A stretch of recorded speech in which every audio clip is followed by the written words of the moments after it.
Well, good evening, everyone. Welcome to the fourth virtual Stockslam this year already. It is an absolute pleasure to be back here again as your host tonight after our last event in May. Once again, we have an excellent lineup of speakers with and companies they're pitching for the very first time. In fact, we're even throwing in a bonus presentation tonight to ensure you get value for money. It's really very exciting for us because we want to encourage investors to get involved with the slam, and having new people come along and present just makes it very worthwhile. Now, one thing I should say is that Alan McBride has kindly updated me with the performance of the picks from the last 3 slams. And so far, the total portfolio of 30 holdings is up 8.4%, which isn't bad considering how the market has fared recently. As you might expect, there's a wide spread in performance, with Halfords now taking the top spot at up 52%, and Tech Capital closely follows behind at 48% up. Renault, unfortunately, has gone backwards, dropping from a gain of 75% as it was last month, down to 35%. But that's still highly creditable. At the other end of the pitch, we have Caledonia Mining, which has drifted down to minus 19% since February, with Tharisa keeping it company at minus 17%. I guess that tells us that mining companies are out of favour at the moment, while turnarounds are definitely attractive with investors. A final interesting point is that the most recently pitched companies from May have a much tighter spread of performance, going from 12.8% down to minus 9.5%, which shows you really need to give shares a chance to perform in order for them to kind of work their magic in your portfolio.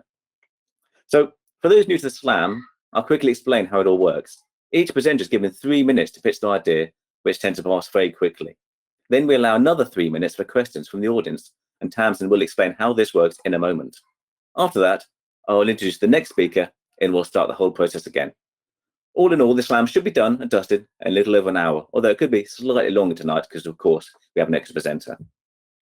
One other thing I'd like to mention is that everyone presenting here tonight is doing so in a personal capacity, just in their own right. This means none of us are giving share tips or advice. These are just investing ideas that we're happy to share with a wider audience. And to avoid any doubt, it's best to assume that presenters hold the shares they're pitching and are talking their own book. That's certainly true in my case. And finally, I'd just like to thank PIWORLD and Stockopedia for their assistance as ever, because none of this would be possible without them. Okay, so tonight I'm going to be talking about GAMA Communications. So the ticker for GAMA is GAMA. Now, GAMA Communications listed at the back end of 2014 at an offer price of 187 pence. In the 6.5 years since then, the shares have 10 bagged as earnings have grown by more than 20% every single year, and the CAGR is a remarkable 27.6%. And the earnings multiple itself has doubled from a range of roughly 15 to 20 to 30 to 35. Clearly, investors are warm to the company, and looking at the stock report, it's easy to see why. From a quality perspective, and if you can just scroll down a bit there, Tamsin, the return on capital is a solid 25%. The operating margin has been improving for the last 5 years. The share count is essentially unchanged, and cash in the bank has sat at 25 to 35 million pounds, despite a number of acquisitions in recent years.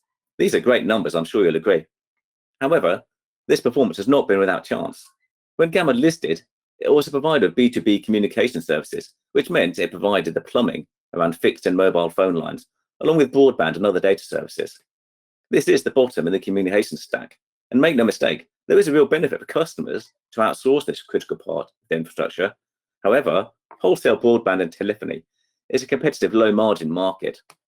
Fortunately, the GAMA board realized that they could move up the value chain by leveraging their call handling products and by providing a reliable, high-quality service.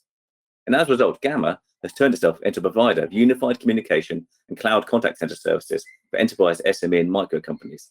In simple terms, it provides a full-stack collaboration platform that has significant functionality as the customer size moves from 10 to 10,000 employees.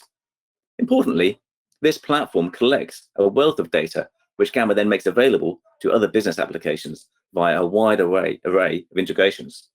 And one of these connections, as you would hope, is with Microsoft Teams, which proved rather useful during the pandemic as the telecom and ICT worlds converged far more quickly than anticipated. So what about the future? Well, GAMA is riding a long-term growth market as adoption of cloud services increases. This would in itself generate organic growth as the company addresses all size segments, while bolt-on acquisitions in Europe are adding inorganic growth in less mature markets. And this is significant to Spain, Netherlands, and Germany, providing opportunity 3 times the size of the UK market. And GAMA, usefully, is able to finance these purchases out of internally generated cash flow, hence no debt. Looking at the analyst forecasts, these indicate that earnings will rise 15% this year before moderating to 12% growth in 2022 and 2023. However, what we've got to bear in mind is that GAMA tends to beat these forecasts as the year progresses, as happened with a trading update just back in May. For example, the 2021 forecast is already up 16.5% from a year ago, making it currently equal to the 2020 forecast back then, while the 2022 figure is up 18.3% over the year. It's this sort of forecast momentum that I look for in a share, and arguably, GAMA is not as expensive as it looks if it continues to exceed expectations. And now, I can take questions. Thank you. Tremendous. Thanks, Damian.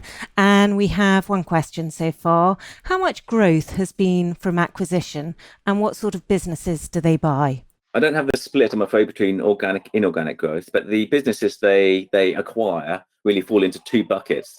On one hand, they are buying businesses, kind of bolt-on businesses in Europe, i.e. in Germany, in Spain, the Netherlands. And these are businesses that provide like cloud PBX solutions, cloud contact centers, that kind of thing. And what they're doing there is building a European business that they can then leverage their software into. So essentially they're buying, if you like, the company contacts to build a business of size, and then they're applying the same strategy they've applied in the UK to roll out in Europe. And the other type of business they buy are essentially bolt-on technology businesses. So recently they bought a software company which they'd worked with for a period of time, and this had both written software for GAMA, which they were very happy with, and they also had their own Circle Loop product, which is essentially a cut-down version of a cloud business for small companies. So they're building acquisitions in kind of two ways, but they're all complementary to the main business. Thank you. And there have been multiple director share sales. Is that an issue? Well, it's funny you should say that, because I was looking at the director share sales, and the history really of GAMA is that it's not so much that had founders, but there was the guy who really started used to work in a company called Man Investments. He was a commodity trader, so he had a lot of money behind him, and what he did was invest it into buying the kind of the telecom bits of a failed company, and then building GAMA from there. And so that meant he had a lot of shares, and his sons also had a lot of shares because they were part of the investment business. And funnily enough, one of his sons has been consistently selling shares all the way from £4 up to £20. So just year on year, selling down his holding. And I think that the recent sales by him make no difference, because this is just a consistent strategy. Whereas the father, although sadly he died a couple of years ago, his holding actually remains intact in the company and hasn't been sold down. So I don't think that these direct sales make any difference. And I think it's interesting that the strategy, if you like, employed by both father and son are quite different. Thank you. And who are GAMA's competitors, and does it have a moat, in your opinion? Well, that's a very good question. I mean, they pride themselves on quality of service, and they pride themselves on delivering software that makes tangible kind of benefits for the customer. Now, you might well say that all people do that. I mean, it's a sensible business strategy. So what you might say is that, well, Microsoft could, in a sense, be a competitor, because Microsoft Teams is essentially like at the top of the tech stack. They provide the business applications, and they also provide kind of contact software and call management software themselves. What they don't do is provide the bottom of the pile, which is the communication telephony side of things. And it's there that GAMA kind of can be bolted on to Microsoft Teams. But they're not really direct competitors because they don't provide the whole stack, whereas GAMA provides the whole stack. What the other competitors are, I need to look and tell you. Thank you. And very quickly, what's your share price target? I don't have one. I mean, if they can keep doing 20 to 30% earnings growth per year, I don't see a particular reason to set an upper limit on that, as long as they just keep growing and following a strategy that has worked for them for the last 15 to 20 years. Thank you very much, Damian. We've got lots more questions, but we've run out of time. Back to you. Okay, so now up next we have John MacFarlane, and he's going to talk about Redde Northgate. Over to you, John. Hi guys, and thanks for the early slot. I'm going to whiz through my notes here so I can get to the pub for the end of the polling game. Redde Northgate has had a stock rank of 90 or so for much of 2021. The company came to be in early 2020 when two core businesses merged. Redde, a vehicle services business, and Northgate, a commercial, mainly white van vehicle hire business. The latter makes up about 75% of the merged business. When the businesses merged, directors bought around £250,000 worth of stock and seem to own about 1% of the company. There's half a dozen respected funds also own around 5% each. An ahead of expectations update last month confirmed integration was going well, with targeted synergies of around £15 million pretty much in place and well within budget. This integration and these synergies should help push last year's 4% margins closer to the historic 10% levels. There is a lot of net debt here, about £500 million, which is about half the current market cap. But this is well backed by assets, which include the 100,000 plus vehicles in the fleet. And I think a reflection of this is the net debt is under control. The yield of 4% plus, which is 2 times covered. EPS is set to grow 17% plus in each of the next couple of years, from 29p this year to 34p in 2022. And although not shown here on Stockopedia, I don't think, Zeus, the house broker, forecast EPS of 43p in 2023. And they recently indicated fair value of 447p with upgrades likely. I started buying in September last year around 200 pence, and my average price is 295. And although the share price is 400p, if it was not a top 10 holding, I'd still be adding. And here's why. The synergies, white van demand, and more vehicles on the road again, hopefully means that Redde Northgate can grow the EPS 17% plus in each of the next couple of years. Based on conservative revenue growth and margin improvement back to previous levels. EPS of 43p in 2023 gives us single-digit P at today's price. The industry median is 18.5. If I apply a conservative P of 15 to that Zeus forecast, I get a 3-year price target of 645p. That's 60% upside without the 4% yield or Zeus's likely upgrades. Chart-wise, 400p has proven to be resistant in the past 6 weeks. Full year results are due on the 7th of July, and I'm hopeful they read well and that 400p breakout and Zeus upgrades follow. And that's it. Any questions? Keep them simple. I'm going to the pub soon. John, thanks very much indeed. What's led to the margin erosion from 2017 to 2020? No, I think that's all based on the historic business of just Northgate on its own. Okay. And are you concerned about the earnings manipulation risk flag? No, no idea. All I was really focused on here was that EPS growth. Okay. I just thought it looked pretty outstanding for a company that's looking at this on the single-digit PE. Okay. Forecasted 17% on a 4% yield. So I haven't noticed the earnings manipulation risk. Sorry. And do you have a view on the future for Northgate's Spanish operation? None at all. It looks like it's going to grow the same as the others. Spain is about, I think, 1/3 of the business. And it looks, the last income statement I looked at, it looked like it's forecast to grow in line with the UK and Ireland. Thank you. And the impact of electric vehicle sales surge. Can you say anything about that? No, I just noticed in the recent update from them, though, that they are planning to buy more electric vehicles. I think around 20% or something was vehicle sales, and I think higher is 50%. Sales of vehicles is about 20%, and I think the other 30% is the vehicle services side, which is the old Redde business. Tremendous. Thank you very much. Back to you, Damian. Cool. Yeah, thank you, John. I enjoyed time in the pub. I recall Andy Buff talking about Redde Northgate a year ago when the shares were just 160p. He was incredibly bullish on the turnaround, and his enthusiasm has been rewarded. I didn't take any notice, but I guess you can't buy every good idea. I think it was actually, Damian, I think it was actually Richard Leonard. Was it? Because I thought, Yes. Was that when they... Oh, interesting. Okay, well, It was when they presented together. Anyway, I won't interrupt you. Oh, that's fine. That was a great interview on PIWORLD. So next we have up David Thornton, who's a growth company investor newsletter I enjoy reading every month, and I'm looking forward to his presentation today.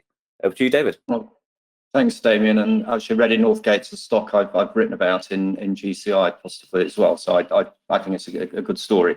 I'm just going to talk about VP Group, which grey-haired people like me will remember as Vibro Plant before it changed its or abbreviated its name. It's a plant hire and an equipment rental company. It does have a small overseas business, but it's mainly UK oriented.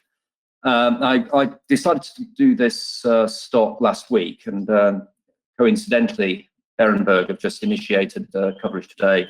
And the strapline is mispriced, high quality recovery story, which I think actually sums it up extremely well. So I'll deal with the recovery bit first. I spoke to management last week, and they say that activity in the equipment hire industry is rapidly recovering to pre-COVID levels, mainly driven by infrastructure. That's something they're very heavily exposed to, things like HS2, the rail industry, water, housing as well is particularly strong. General construction, a little bit quieter, but generally speaking, there's an increasing tailwind as the economy returns to normality and it recovers. Allied with the recovery bit, cost cutting, like a lot of companies last year, they accelerated some of the things that they'd been planning in terms of rationalising their distribution centres and so on. So they've cut about 7 or 8 million of costs out of the cost base. Some of that will come back, I'm sure, but that's another sort of plus when we're thinking about the company's recovery. Put that in context, prospectively, they're going to be doing about 50 million of profit. Moving on to the quality bit, they've got an excellent long-term record of disciplined growth. They've achieved pretty much a 15% return on capital employed in the context of being able to continue to grow the actual business, the actual fleet that they're renting out. They did the acquisition of Brandon Hire a couple of years ago, which has made them the biggest tool hire company in the country. They're also an inflation hedge, which I quite like. They basically fund their hire fleet with debt. They have residual prices when they come to sell fleet at the end of its life, and they can increase hire prices if there's an inflationary environment. So I quite like that as a nice hedge. Moving on to the final bit on the quality bit, they're 50% owned by the chairman, which is a good thing. I like sort of family-owned or significant shareholder businesses. On the mispriced front, they're on about 12 times earnings this year. On Berenberg's forecast, that falls to 10 times to March 23. They regard that as a highly conservative forecast, and actually they say it could be nearer 9 times earnings, 3.5% yield as well. So for a 15% return on capital employed business, growing, basically a very good long-term track record, I think that's excellent value. Thank you, David. Why has the cash conversion been so poor historically? I don't think cash conversion has been poor historically. They are debt funded. You basically, 58% of the hire fleet is funded with debt, and as you grow, you continue to reinvest in the hire fleet. It's a profitable business, but it uses debt to grow. So I'm not quite sure I agree with that statement. And is that the reason they also have a bad Z score on Stockopedia? Very, very probably. I think a lot of these mechanistic things don't like high debt businesses. I think the important things to note here is that it always books a profit on disposal of assets. So it's investing, and depreciating conservatively. That's the key. It's depreciating conservatively. So and it's an asset-backed business with liquid fixed assets that it, as I say, that it disposes of on an ongoing basis. So the sort of those moving levers of cash and debt, I think, I feel very comfortable about. Thank you. And how would you compare VP against Ashtead? Well, I guess VP is probably on about, a third of the rating that Ashtead is on, even less. I think Ashtead shows you, how, well managed hire business can be phenomenally successful. VP has grown obviously at a much slower pace. It's in the UK rather than the big US market, which Ashtead is in. But it's a high quality business. It's not something I think we're going to triple our money in overnight, but certainly to my eyes looks 30-40% undervalued, and it's a sort of business as well which would be of interest to private equity owners, given your ability to use leverage. And over what sort of period would you see that increase in valuation? I could see the stock up 30-40% on an 18-month view. It's a re-rating play with upgrades hopefully coming through, and I think you just have to be patient with these businesses at times. But at some point over the next 18 months, I'd be very surprised if it didn't re-rate to reflect the the value and the recovery. And it seems a very competitive sector. What's their competitive advantage? Well, as I mentioned, they acquired Brandon Hire a couple of years ago, which they've merged with their own hire business. So they're the UK's leading tool hire company. A lot of their other sort of segments they're in, they have long-term contracted relationships with their customers, and they say they've just got it's just basically those long-term relationships and so on. It's you're buying kit and renting it out, so it's not exactly software, but it's leveraging that network and that experience and those relationships. Tremendous. Thanks very much, David. We've got lots more questions, but we've run out of time. Damian, back to you. Cool. Thank you, David. I must admit, with the construction market going bananas, I can see the logic in buying a picks and shovels supplier such as VP. However, as somebody said in one of the questions, I'd probably be happy with Ashtead as it was pitched here in April, despite its violent re-rating the last year. I think that's a quality company. So next up, we have Andrew Robinson, also known as Castle Tiger. He's going to be talking about Tandem. Off you go, Andrew. Good evening, everybody. Hi, Damian. Tandem PLC, Epic TND, is a group of companies with a headquarters based in Birmingham.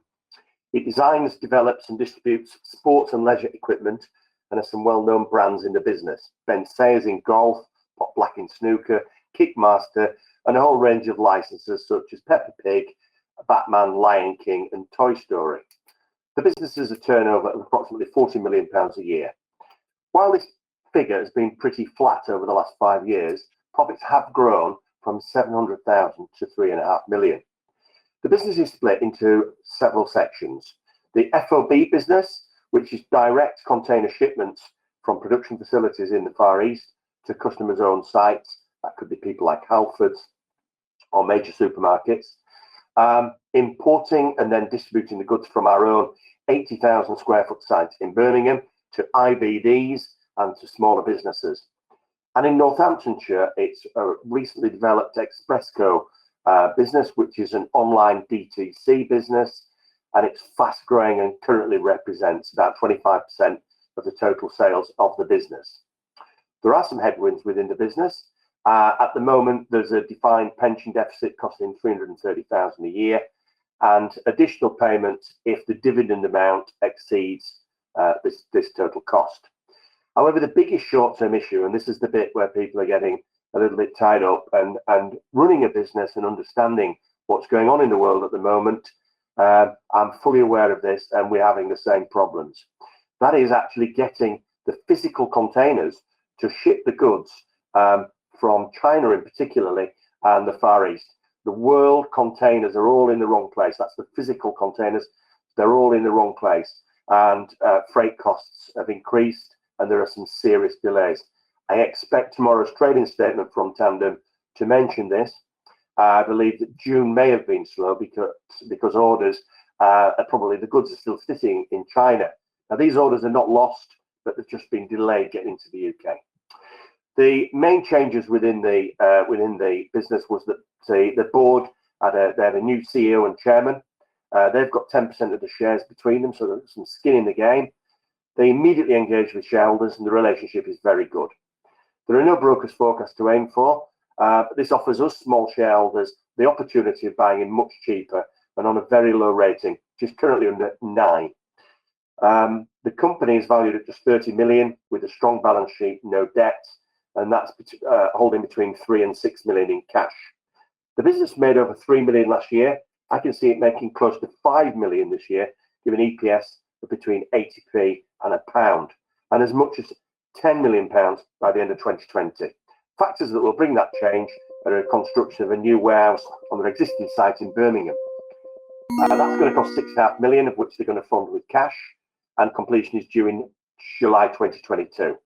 Expressco, the online business, achieves big margins, but is only turning over 10 million a year. In a highly fragmented market with low-hanging fruit, I think that this company can grow sales to in excess of 50 million very quickly. That's the exciting part. That's the bit I think the market's missed. Thank you very much, Andrew.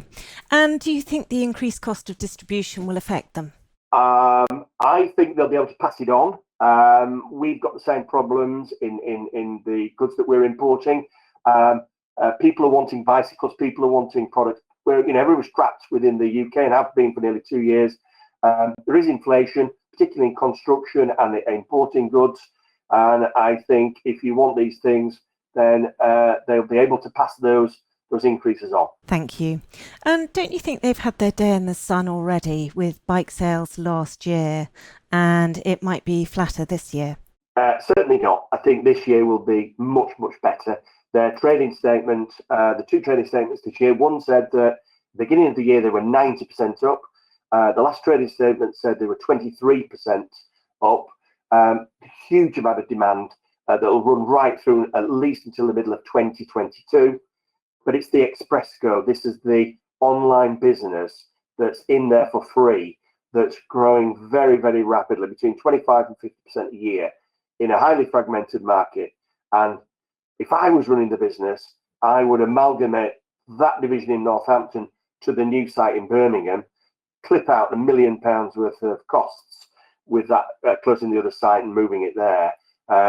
And that would drop straight onto the bottom line. Thank you. And why was there no dividend for 2021 and no broker analyst forecasts?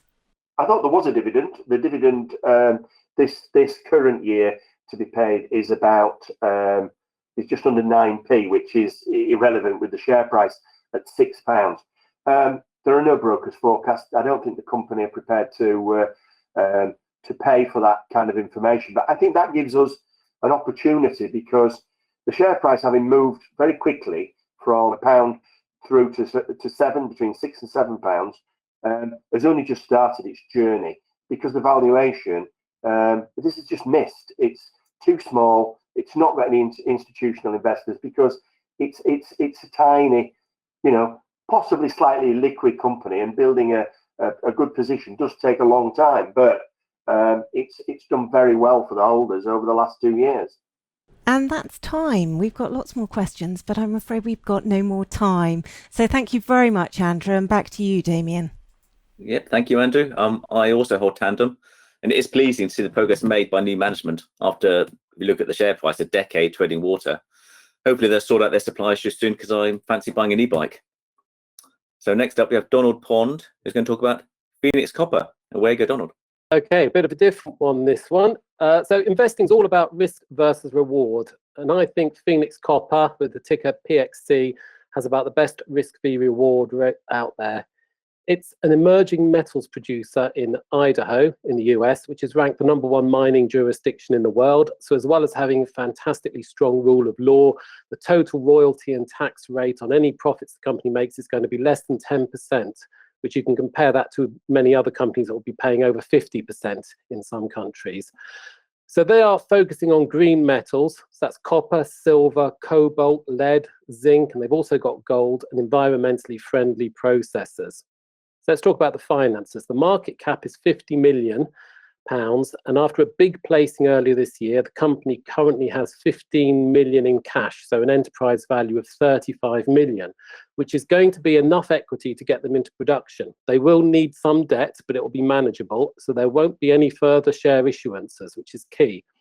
There are multiple projects, but a clear strategy, and that is to become profitable as soon as possible and prove up all the other reserves they have from a position of independence and strength.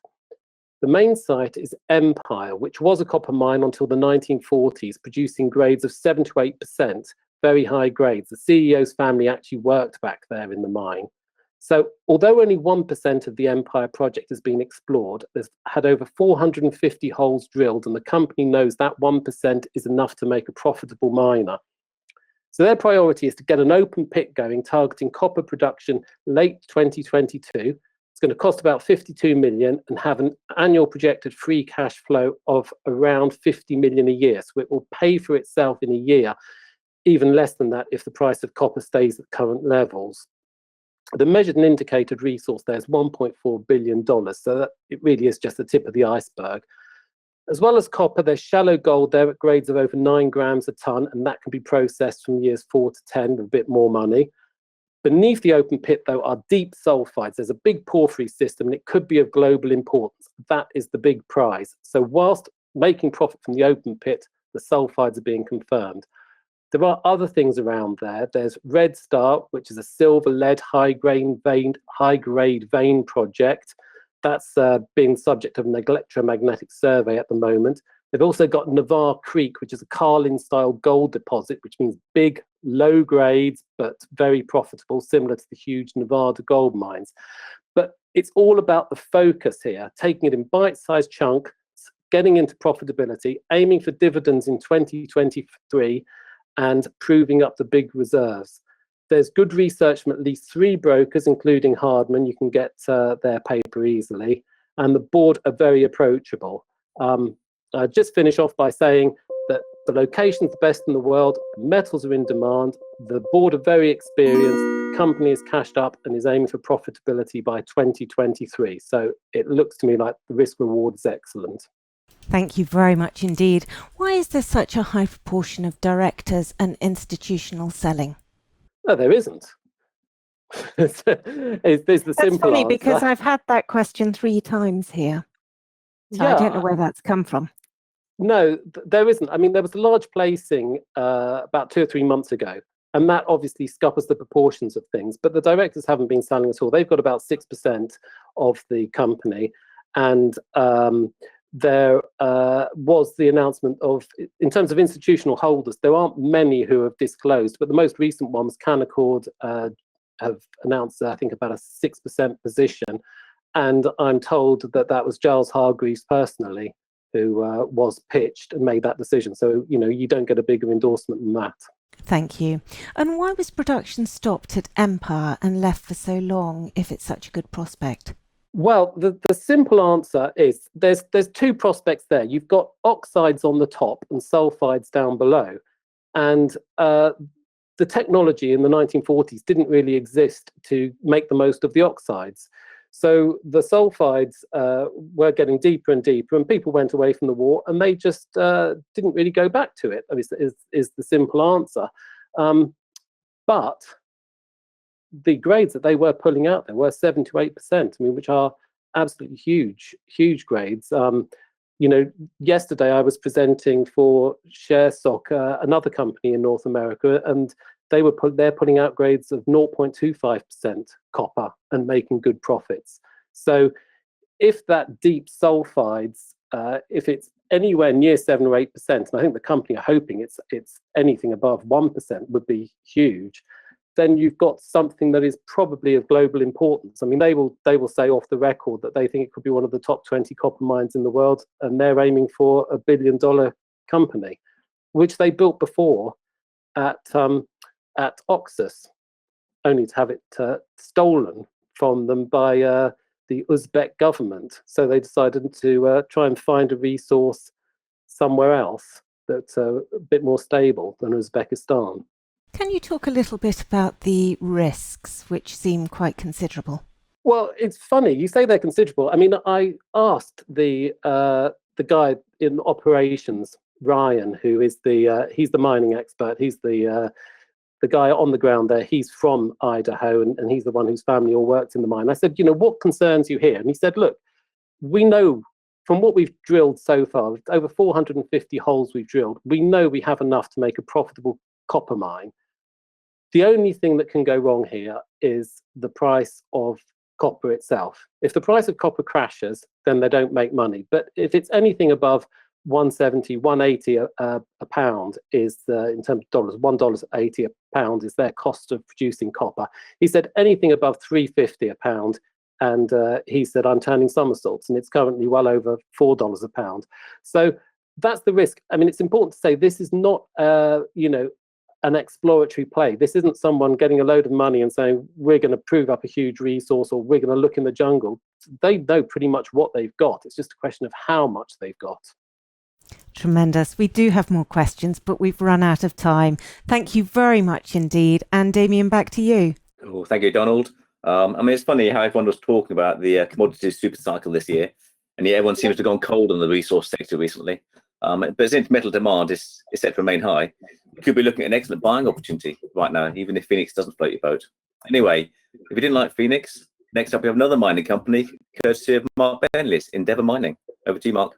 Good evening, everyone. Endeavour is probably the largest UK listed stock that you may never have heard of, with a 4 billion sterling market cap. Previously, it was only listed in Toronto, but has now re-domiciled as a UK PLC and is premium listed on the London Stock Exchange, as well as retaining its TSX listing. It's the largest gold miner with a premium listing on the LSE.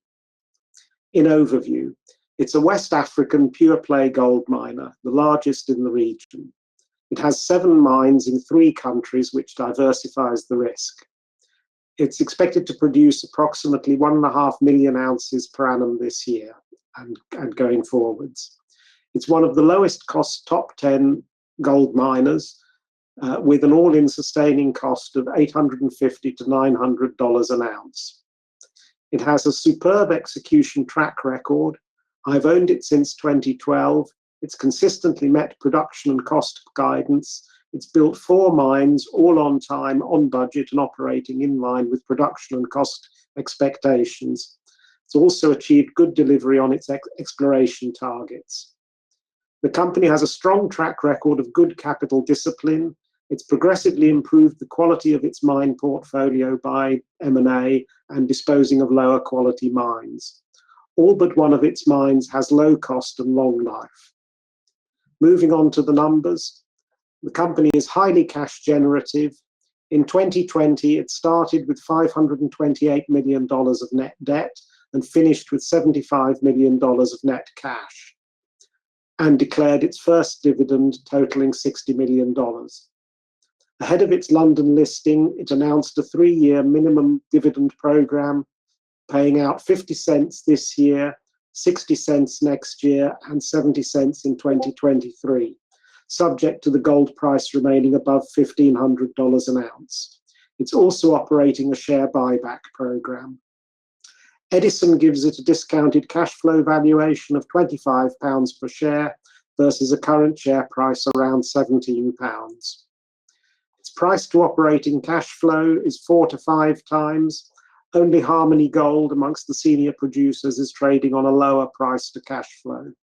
Has the highest cash flow yield of all top 10 miners at 12%, and a ROCE of around 20%. There are a number of short-term catalysts.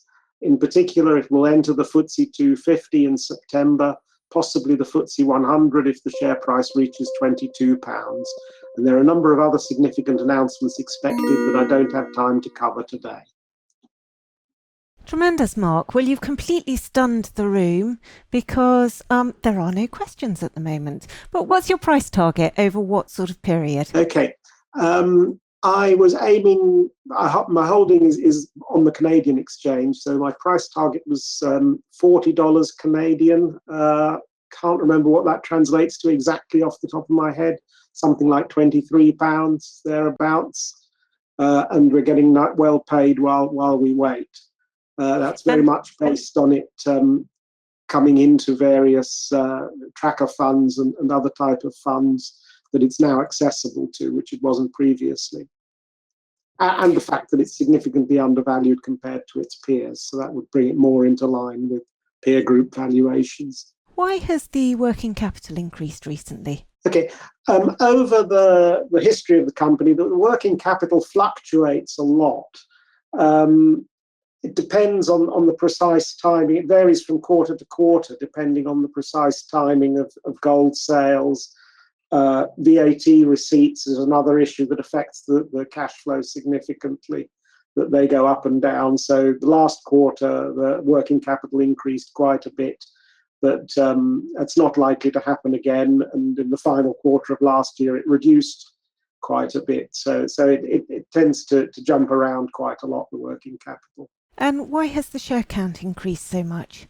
Because in the last year, it conducted two major acquisitions for shares. The first of Semafo Gold and the second of Teranga Gold, which roughly doubled the size of the company. Thank you. And what are the country-specific risks? Somebody mentions here specifically West Africa. Probably the largest risk is terrorism.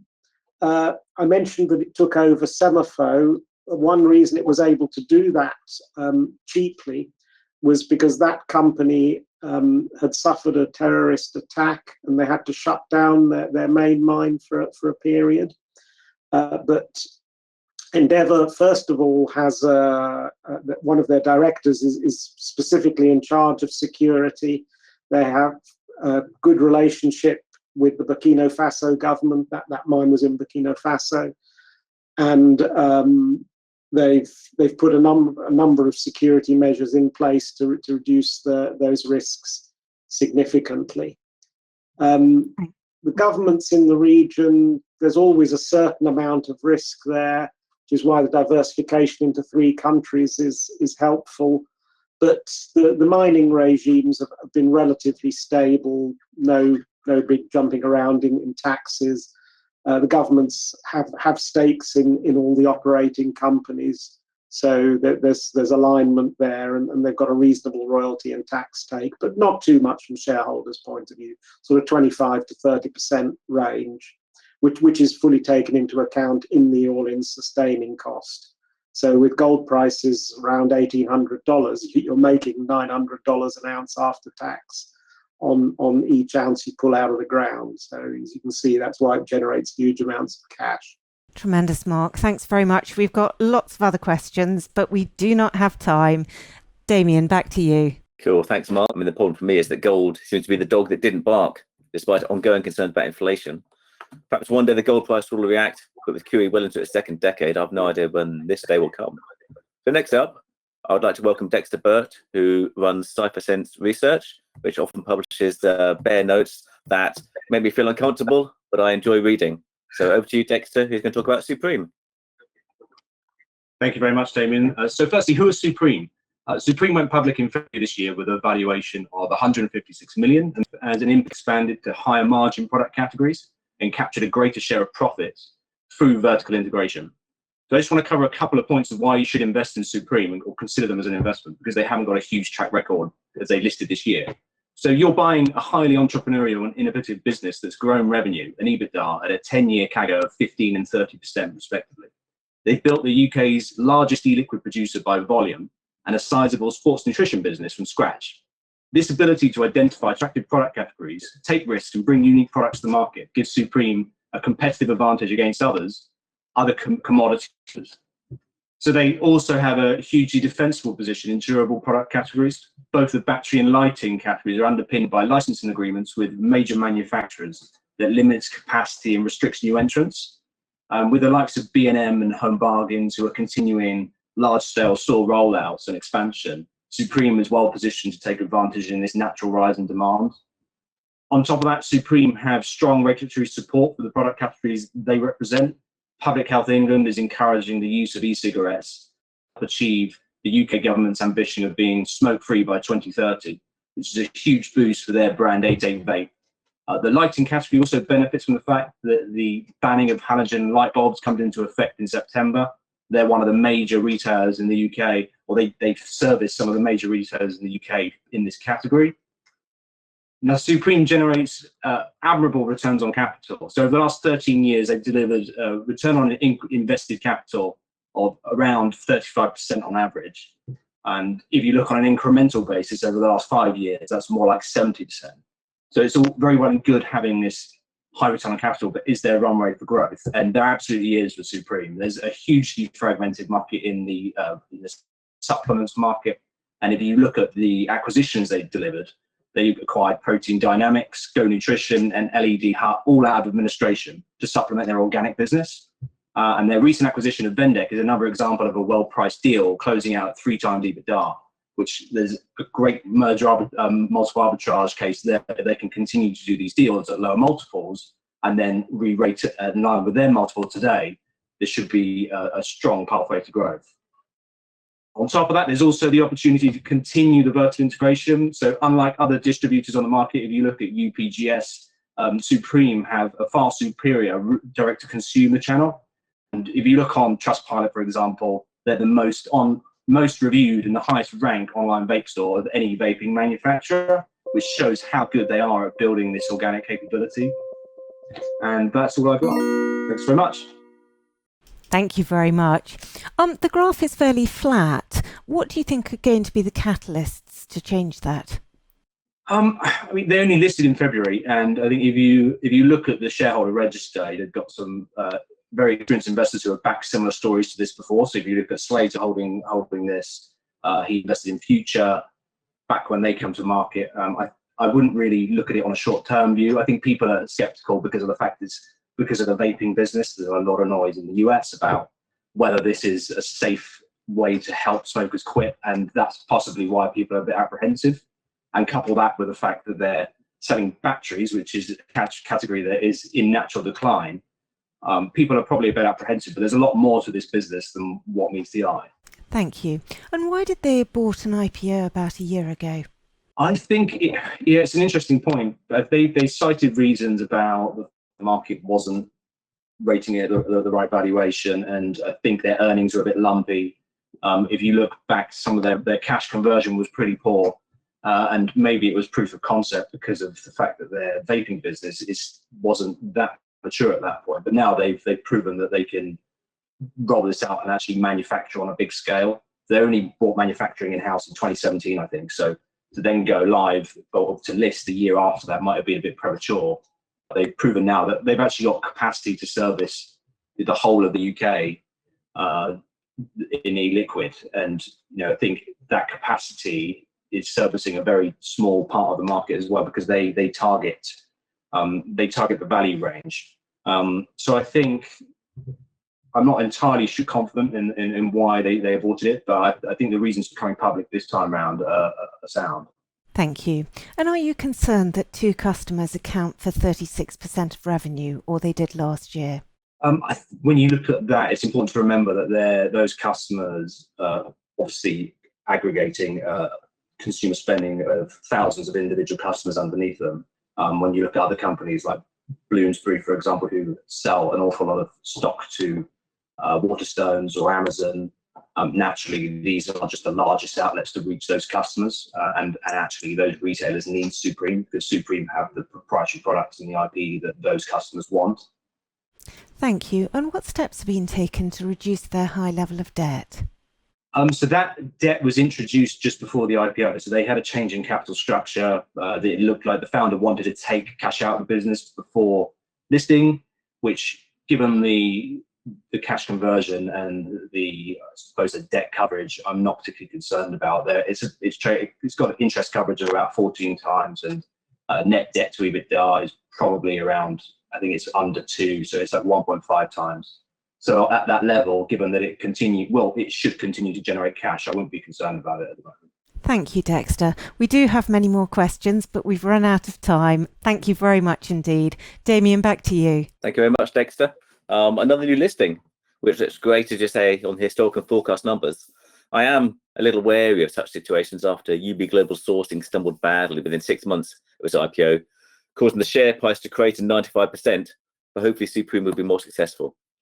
And now I'd like to welcome Twenties trader, who writes some excellent research notes and available through Patreon. You may have seen him on Twitter, and he's going to be talking about Frontier developments. Over to you. Thank you, Damian. Good evening, everyone. So the company that I'd like to talk about today is Frontier Developments, a video games producer and developer. So some background on Frontier. The company's been around since the 1990s. It was listed in 2013, but it's still owned 30% by CEO David Braben. Frontier pivoted from a work-hire games development business, like other listed companies, Sumo and Keyword Studios, but it's now a vertically integrated developer and publisher. It was born out of the Elite franchise, and now a majority of the business comes from mogul simulation games such as Planet Coaster, Planet Zoo, and Jurassic World, to which Frontier own the IP for. In the case of Jurassic World, their largest franchise, they licensed the branding for this from Universal. To go over the current situation, the business has provided its full year 2021 numbers on June the 11th of 91 million in 2021, and the midpoint for guidance for 2022 is 140 million, followed by 170 million in 2023. If these estimates are hit, it will mean the business will be growing top line 54% in 2022 and 20% in 2023. We've had delays to one title, an F1 game, and some bad reviews for the Elite franchise in a latest update, but we've also had the signing of a Warhammer Age of Sigmar title licensed from Games Workshop, which is a real testament to the quality of the business. The stocks declined roughly 30% from its peak, which was roughly in line with the sector ETF, Vanet Gaming, but it's diverged about 10% from its latest update on the 11th. The largest institutional shareholder, Swedbank, has been acquiring at these levels, and it's also important to note that there's been quite considerable level of consolidation in the industry, with Codemasters having a bidding war last year and big tech looking to get involved in the scene, with Microsoft buying a games developer recently and Amazon buying MGM. You can see that content is really on the menu. I think it's a good business because of the 30% holding by CEO David Braben. The company owns its own IP, and controlling the development and publishing means that margins are high. So gross margins are roughly 70% and operating margins 22%. 60% of the revenues are typically derived from the back catalogue, and pre-order volume for new content give good guidance that the 140 million would once again be hit. It's got good growth, and it's also opening up a new publishing house called Frontier Foundry, which should accelerate the top line. On the balance sheet, it's got 34 million of net cash, so we're looking pretty solid in that terms. Looking at valuation, it's on a 33 times forward PE, which is punchy, but nothing untowards when we look at the wider sector. Tremendous. Thank you very much indeed. The revenue seems fairly lumpy. Is this something you just have to accept with Frontier Developments? It's probably more lumpy than other games companies like Team 17 and Sumo. Yes, no, that's a good question. I think, for instance, on Sumo, it's a work for hire, sort of developer, so you can have contract-based revenues coming in over time. So it is slightly lumpier due to the release of certain titles. And in the past, you've seen a kind of set-based revenue growth where it goes up in sort of significant increments. But I think if you look at the pipeline going forward, especially looking at 2022 and 2023, you've got a key release of Warhammer in 2022, which should drive good revenues, and a release in F1, an F1 game in 2023, which should sort of drive further revenues. And the new publishing unit, Frontier Foundry, should kind of give scale. So I think as the business grows scale and kind of moves further away from its roots as a developer and more into a publishing house, you'll see that kind of revenue growth lumpiness fade out a bit. Thank you. And it seems to have a lot of revenue but struggles to turn it into profits. Why is that? I'd probably say on the profits terms, I'd probably argue against that, saying that if you look at the operating margins over the last 2 years, you've got an operating margin of 22% and you've got a gross margin of 70%. So if you compare that to a development house such as Sumo Group that has gross margins of 40% and operating margins of 10%, you're looking at quite a good turn into operating profits there as well, compared to some of the other developers. Thank you. And don't you feel that the UK video gaming sector is trading at a premium to the likes of Activision, Blizzard, Take-Two, Tencent, EA, and others like that? Yeah, it absolutely is, and I think there's a reason for that being, the size of the businesses in the UK. They're fantastic quality businesses, but they're a lot smaller, so they're premium targets for these businesses such as Tencent. If you look on the shareholder register, Tencent actually own a holding in Frontier Developments, like they do Sumo and probably everyone else. So there's a lot of consolidation. People want content, and for these big companies, it's easier to just buy your kind of content and IP rather than developing it yourself. If someone's got a good track record and execution with a fan base in the industry, it's so much easier to buy that in than to develop it yourself. So I think the size works for bolt-on acquisitions for the big players here. Thank you. We do have more questions, but we've run out of time. Thanks very much indeed. And Damian, back to you. Sure. Thanks, Twenties Trader. I do have a soft spot for the computer game sector, and I do hold both Team17 and Sumo to give me some exposure to the long-term growth here. But I also like the fact that Frontier is working with Games Workshop, one of my holdings, to create a number of Warhammer games. Could be great for both companies. So next up, we have Charles Ford, who's going to talk about Novacyt. Over to you, Charles. Hello, Damian. I've chosen a very controversial share at the moment, namely Novacyt, which Tamsin described as Marmite. Clearly, there's been a lot of activity this week with the full year 2020 results being issued on Monday. My first attempt to do this presentation took about 12 minutes. So what I want to say is cut down considerably. Let's begin with the Stockopedia report. From everything you see, it's a company which has exploded upwards as a result of COVID, and it has become extremely profitable, paid off all its debt, and is now sitting on a cash pile of 91 million.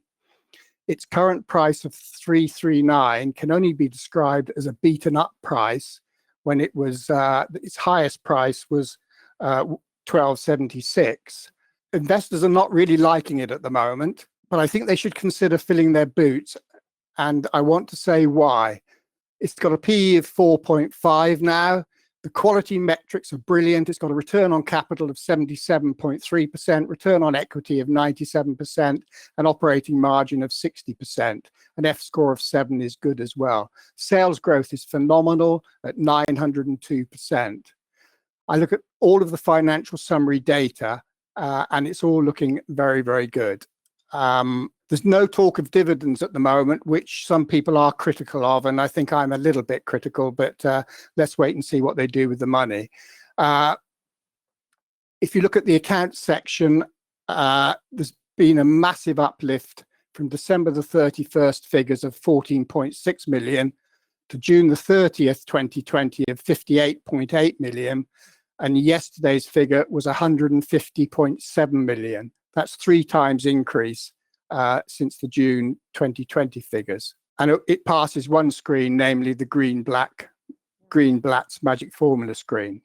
Okay, that's a quick dash through Stockopedia, but I think everybody's wondering whether I've missed the elephant in the room, which of course is the Department of Health and Social Care dispute that Novacyt have at the moment.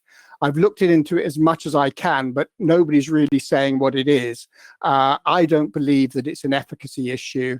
I think it's something with the contract, which they are prepared to do something about.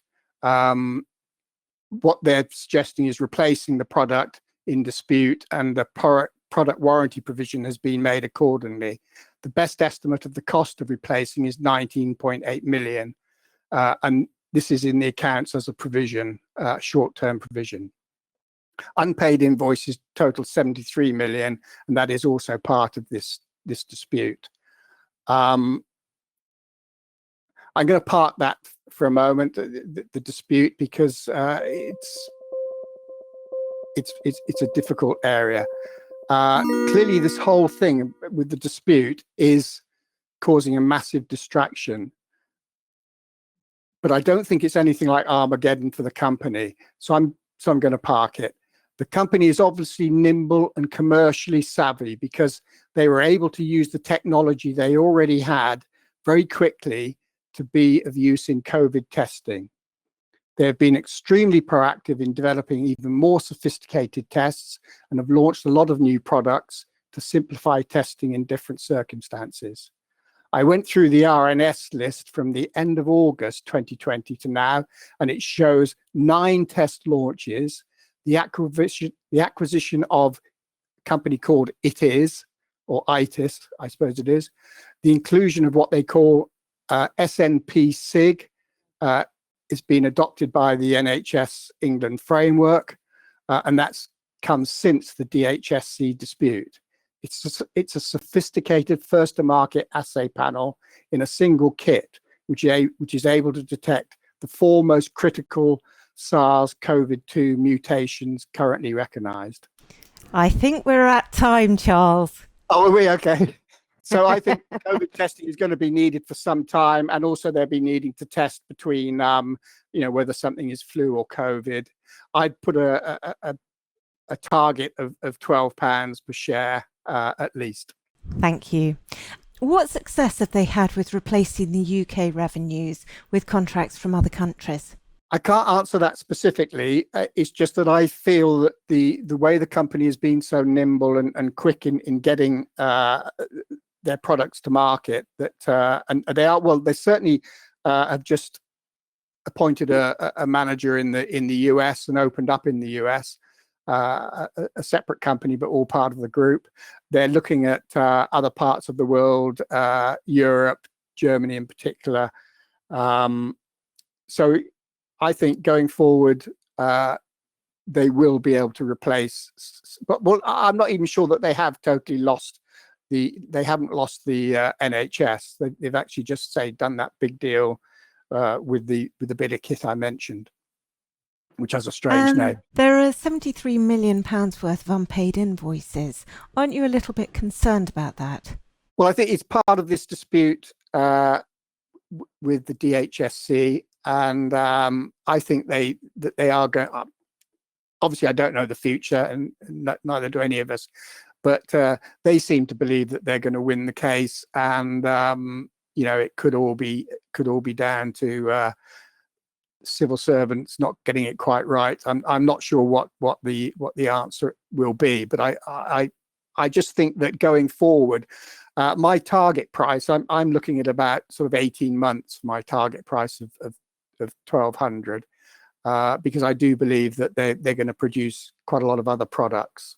And I think they're a very nimble, agile company that's going to be very successful, given the number of new products they've been able to churn out in a year. And your target price is based on what? Earnings per share and profitability? Well, I partly based it on the fact that their Nomad, SP Angel, in February put a target price of over 1,400.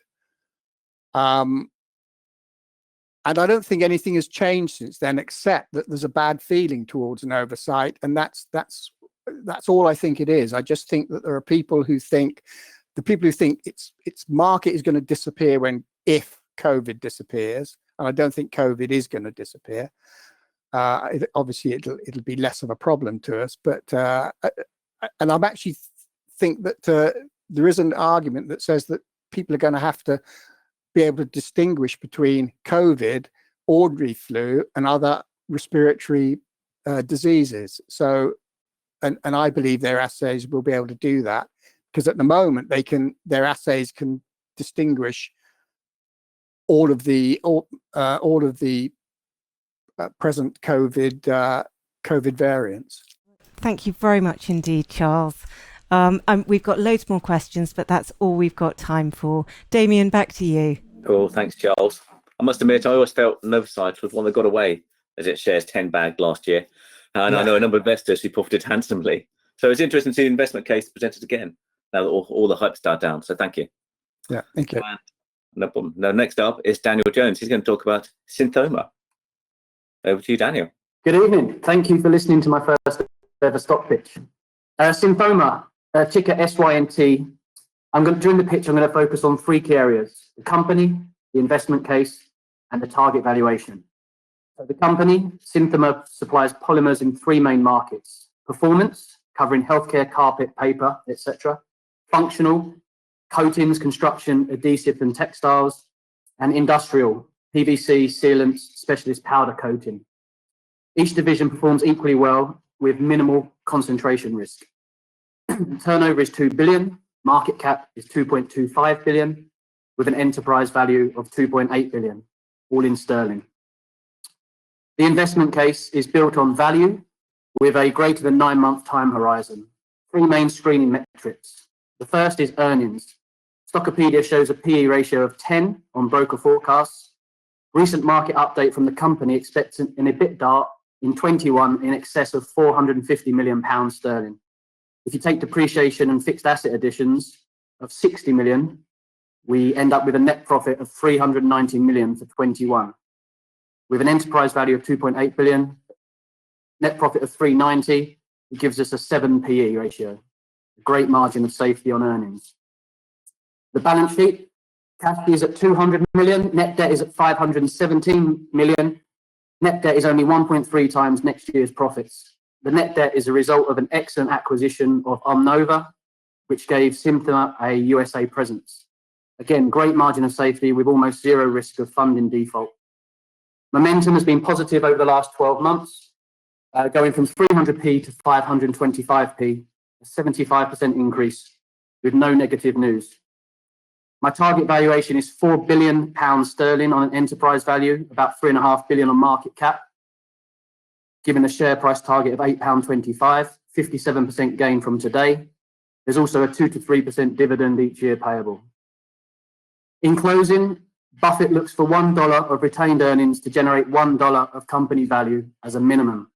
For the last 5 years, Synthomer profits have been 432 million, dividends and share buybacks 242 million, giving net reinvestment by the company in itself of 190 million pounds sterling. Over the same time frame, the company's value has grown up 1.35 billion. So for every £1 that Synthomer reinvested in itself, they have created £7 in company value. This is the same 7-to-1 ratio as Coca-Cola had in 1988 when Buffett made his first move. Don't have SynFOMO? Please research Synthomer. Excellent. Thank you very much, Daniel. Have they found a replacement CEO? Yes, they have. Interestingly, timing-wise, that was announced this morning. So yeah, they've announced a new CEO. Let's get his name. Michael Willome. He's from the industry, and he was appointed this morning. And why did the old one leave? I'm not sure of the reason. I'm a CEO, so maybe he just got tired. Why is net profit expected to decline next year? I think, on the contrary, net profit is looking to increase next year.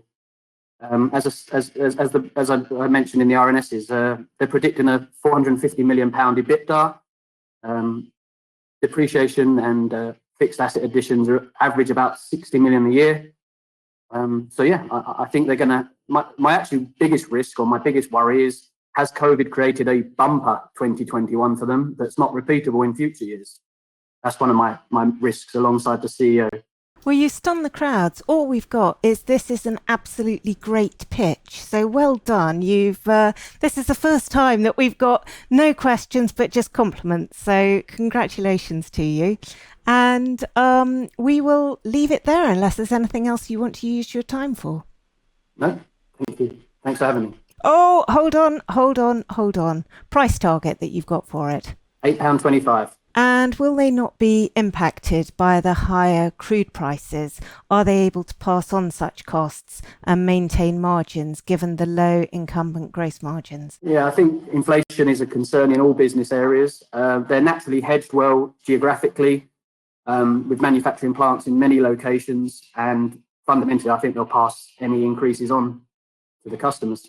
And someone's saying that they see a lower forecast number for 2022 of 370 million as the consensus. Okay, I was referring to 2021, 450 million EBITDA. I'll have a look at the 22 number. Okay, and you've just got loads of people echoing what a great pitch it was. So Daniel, thank you very much indeed. We hope you'll come back again, and I'll hand back to Damian. Cool, thank you, Daniel. Yes, that's very good. I must admit I've never looked at Synthomer before. One obvious positive is that the shares have derated significantly with a PE ratio around 10, which is right at the bottom of the historical range. And with earnings forecast on an improving trend, there's an obvious disconnect there, isn't there, between expectation and reality? So yeah, I need to take a closer look. And finally, last but not least, we have Jack Brumby, and he's going to finish off with Concurrent Technologies. Away you go, Jack. Thanks, Damian. So this is Concurrent Technologies, the ticker's CNC. It's a UK small cap with a stock rank of 59, but a quality rank of 99. That's what initially attracted me to this one. It's in the technology sector, listed as semiconductors. It's got a market cap of 67 million, EV of 56 million, so net cash of 11 million, and it's generating annual revenues of just north of 20 million. So this is a world-leading specialist in the design and manufacture of high-end embedded computer boards for critical applications. It's been doing this for a long time. It's been doing it since 1985. It's also been paying dividends for a long time. So this will speak to the kind of quality, long-term quality case here. Most of its product lines are available in either commercial or ruggedized variants. So ruggedized means these computer boards can survive in harsh environments with temperatures ranging from -40 degrees Celsius to 85 degrees Celsius. These aren't your average high street computer boards. It sells them to a diversified customer base of leading integrators. So these are large, high quality international businesses across a variety of sectors, including defense, security, aerospace, telecoms, many more, industrials, medical. So there's a lot of demand for these products. I think there's a couple of characteristics here which suggest to me that if Concurrent can get its ducks in a row, it could go on to be just a good long-term quality hold. It's got those proprietary high-performance products, market-leading, sells to international businesses. It's got this culture of continuous development, and it's had that stretching back for decades now. Great quality, that excellent quality rank. It's a dividend payer. It's prudent. It's got very sensible, safe finances. It habitually operates with a net cash position. There's minimal shareholder dilution over time. So there's a real sense of stewardship here. And you can see some of the board members on the major shareholders list. So there's good alignment. On that note, the major shareholders, there are some very solid institutional names here for such a small cap, including Lion Trust, Premier Miton, and Canaccord. I think you have to focus for a second on this momentum rank of 18. This is why it's a neutral in the stock rank style, but I'd kind of classify this as a contrarian. The momentum rank of 18, current trading is not as bad as that might suggest. In fact, in FY20, the brokers upgraded their forecasts towards the end of the year. Throughout that year, Concurrent was designated as an essential defense supplier throughout the lockdowns, which is testament to the products it supplies. And yeah, it had no government help, no equity dilution, no share placings, and it's got a strong order book going forward. So I'm out of time. I'll wrap it up there. Let's keep it punctual. Jack, thank you very much. Do you have concerns that chip shortages will knock it back short to medium term and therefore the price will remain subdued? Yeah, that is a risk. So it was Andrew talking about this global logjam, and Concurrent does face those pressures. I haven't seen many numbers explicitly referencing it just yet, but it is there as a kind of shorter term risk. I'm looking at this as a very long-term hold, so that may play out, and that probably will be a factor, and it will be referenced in upcoming updates, and it is something that people should bear in mind in the short term. And why do you think there's been so little growth in earnings per share for a growth sector? Yeah, so this is where I would have ended, is the clear fly in the ointment here is a declining returns on capital figure, and the fact that profits haven't been able to track revenue growth, which has been lumpy, but underlying, you can see the trend is quite steadily upwards. The thing is, when you dig into it, gross margins actually track revenues quite well, but the operating margin has declined. And one thing they're doing now, Concurrent has operations sort of around the world. It's got some operations in the US, but it's also got operations in India. And they were finding that India was becoming, it was a drag on profits essentially. And they've just closed the India office, and they're going to bring a lot of stuff back into the UK, back in-house.